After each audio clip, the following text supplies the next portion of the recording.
Bismillahirrahmanirrahim. Assalamualaikum warahmatullahi wabarakatuh. Allahumma sholli ala Muhammad wa ala alihi wa sahbihi ajmain. Asyhadu an la ilaha illallah wa asyhadu anna Muhammadan abduhu wa rasuluhu, amma ba'd. Oke, pada kesempatan kali ini saya akan membahas mengenai salah satu buku yang berjudul Menelaah Pemikiran Agus Mustafa karya A. Kushairi Ismail dan Muhammad Akhyat Ahmad. Sebenarnya video bantahan mengenai buku Agus Mustafa sudah saya bikin ya sekitar 4 bulan yang laluan lah kalau nggak salah ya. Tapi di buku itu, di video itu masih tetap ada komen-komen nyinyir, komen-komen menjadi dari fansnya Bapak Agus Mustafa ini, entah dari menghujat kah, entah sampai apakah, padahal sudah saya jelaskan mengenai masalah argumen dan juga hujah. Lalu ada juga yang berkata, bang, kalau misalkan mau mengkritik bikinlah sebuah buku. Bukannya saya nggak mau membuat sebuah buku, tapi memang sudah ada. Andanya saja yang kurang gaul ya gitu. Ini buku sudah ada. Lagian kalau misalkan mengkritik tidak harus melalui sebuah buku. Jadi itu tidak beralasan sama sekali ya. Itu komen yang ngaco komen saya. Oke, mari kita bahas mengenai buku ini. Ini penulisnya ya, sudah dilihat. Siapakah mereka? Ya, A. Kushairi Ismail, mungkin Ahmad ya, adalah kepala kuliah syariah Pondok Pesantren Sidogiri serta staf pengajar ilmu hadis. Masya Allah. Ustadz ya. Muhammad Akhyat Ahmad adalah santri Pondok Pesantren Sidogiri asal Pasuruan Jatim, saat ini aktif sebagai staf pengajar sejarah peradaban Islam. Masya Allah. Asatidz, kedua-duanya sama-sama ustadz.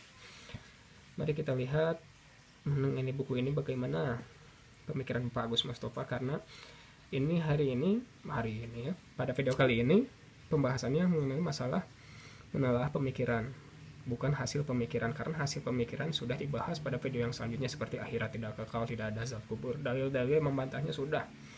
Ini adalah hasil pemikirannya. Bagaimana bisa terjadi pemikiran yang seperti itu? Oke, mari kita saksikan. Kita bahas ya.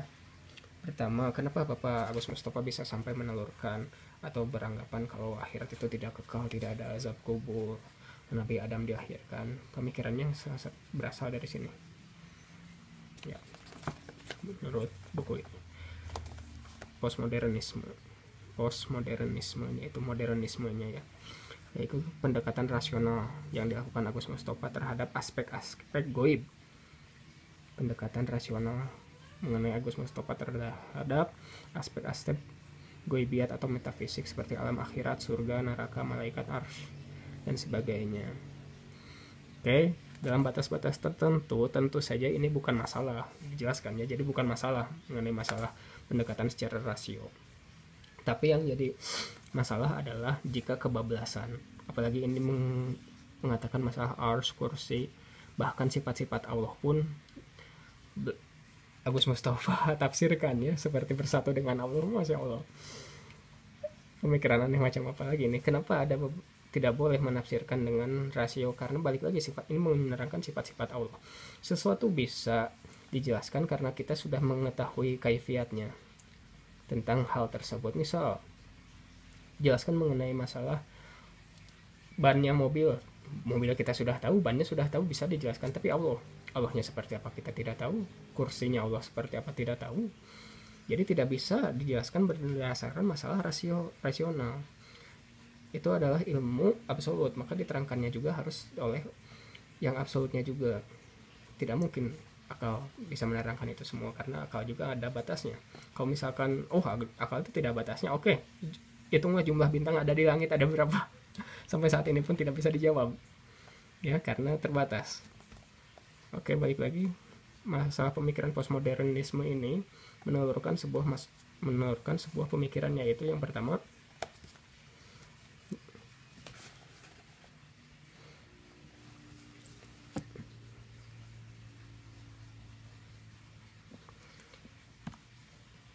ada pemikiran anti otoritas.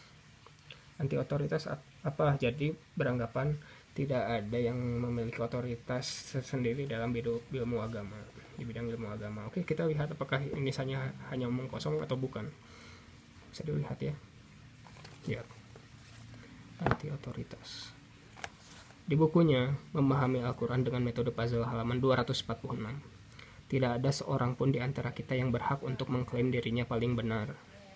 paling paham agama ini, paling paham isi Al-Quran. Tidak ada seorang pun yang tahu apakah dirinya benar atau salah kecuali Allah yang maha berilmu dan maha bijaksana. Oke, jadi sudah mengklaim tidak ada otoritas karena yang benar itu hanyalah Allah. Oke, anti otoritas yang pertama ditanamkan oleh dia kepada pembaca. Yang kedua apa? Skeptisme.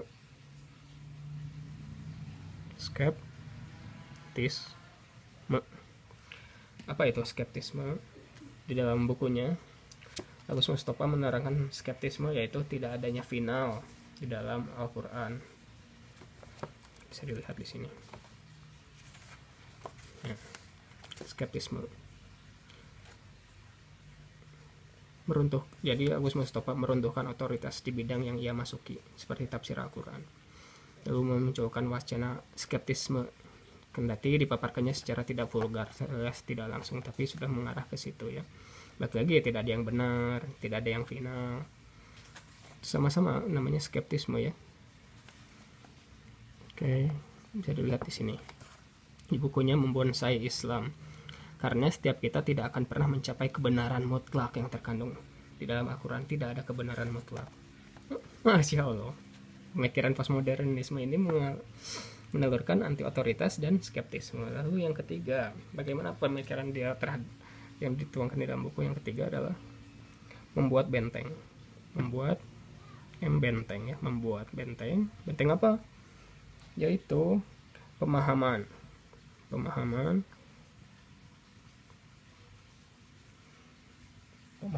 yang digali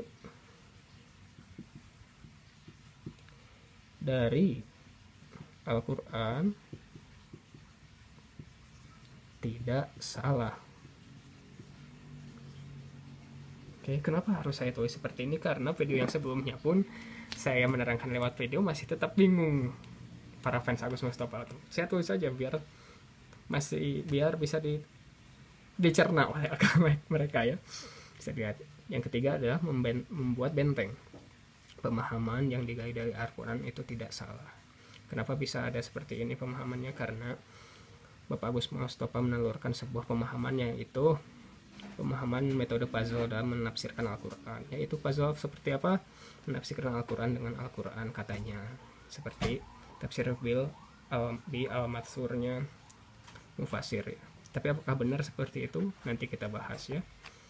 Apakah benar beliau menafsirkan Al-Quran dengan Al-Quran secara benar atau tidak? Oke, bisa dilihat kesimpulannya.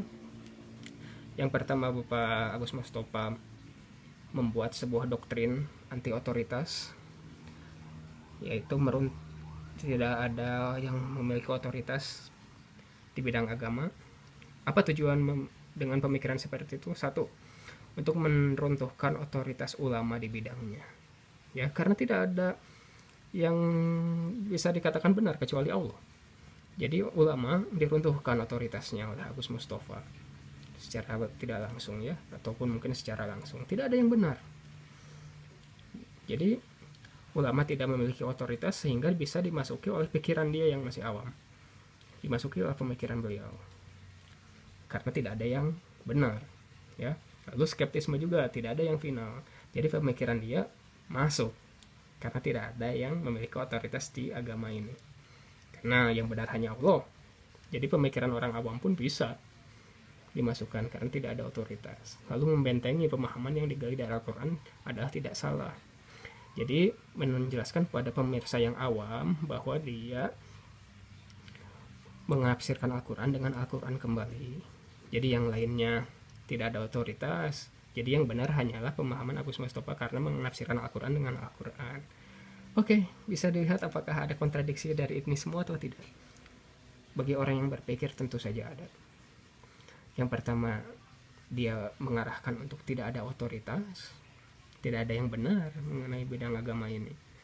Tapi di lain pihak dia menafsirkan Al-Quran berdasarkan sudut pandang dia.